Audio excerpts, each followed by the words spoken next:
What is up, YouTube? Finally back for this much needed update video on the 68 Fastback Pro Street.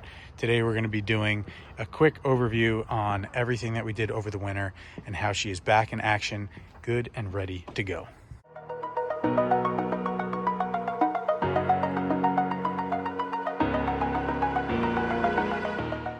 All right, guys, so following up from my last video, I brought it to a local shop of mine. Needed some rear end work because the rear had been leaking like a sieve. So we wound up doing a little more than we thought we were going to have to, but he had made me essentially a whole new rear end. We kept the pumpkin housing, but he cut off the tubes, as you can see there, and made completely new tubes for me that are nice and straight now. We made new mounts for the coilovers that he custom made, which are now more adjustable. I wound up getting a whole new, from Speedway Motors, rear differential. It wound up being a mini spool that was in there, and now we went with a limited slip. Dropped the gear down a little bit to a 327, being that it is a 3-speed C6. If you can see there too, the drive shaft was removed, brought to a shop and rebalanced. So now the drive shaft is all good. We had the carburetor taken off, sent out to Bowen's, and that was rebuilt as well. So she's firing up nice and running really well and starts right up even when it's cold.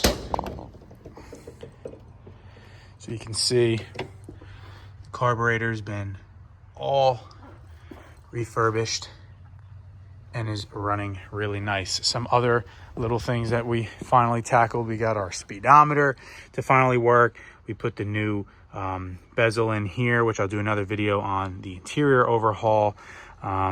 We got the gauge lights to properly function, like I said, and the speedometer. Wound up being that the speedo cable was actually there, but it was never hooked up.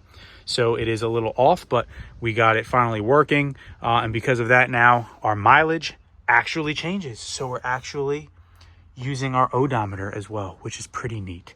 So we had some reverse lights put in, which he wired separately to a switch, because I had replaced these a while back that I did a video on, and they still weren't working. We couldn't figure out how to get the power to them, so we ran an external switch to it. So now the reverse lights work as well. We changed out the front sway bar bushings. Let's see if we can get under there. See there, we got some new polyurethane sway bar bushings. So we have that.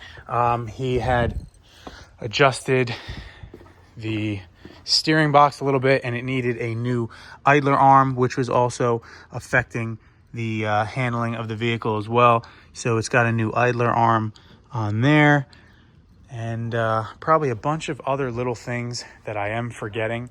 But the biggest job obviously was the rear. We did get finally some new meat put on here. We got some nice Mickey Thompsons, no more tube tires, so they're on there now. They're stopped leaking. They look awesome and handle great, and it's just driving much better. So I also did get custom new axles and axle ends. I'll drop the link of the website that I used.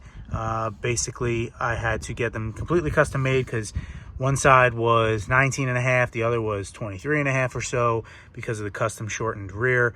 So wound up getting completely brand new custom axles with axle ends. So pretty much the entire rear end is brand new. So it's nice to have it back and a little more reliable now, and we still have a lot more parts and things coming. I have some new seats we're going to be putting in and a lot of other little parts, so stay tuned for some more videos. I know I've been slacking.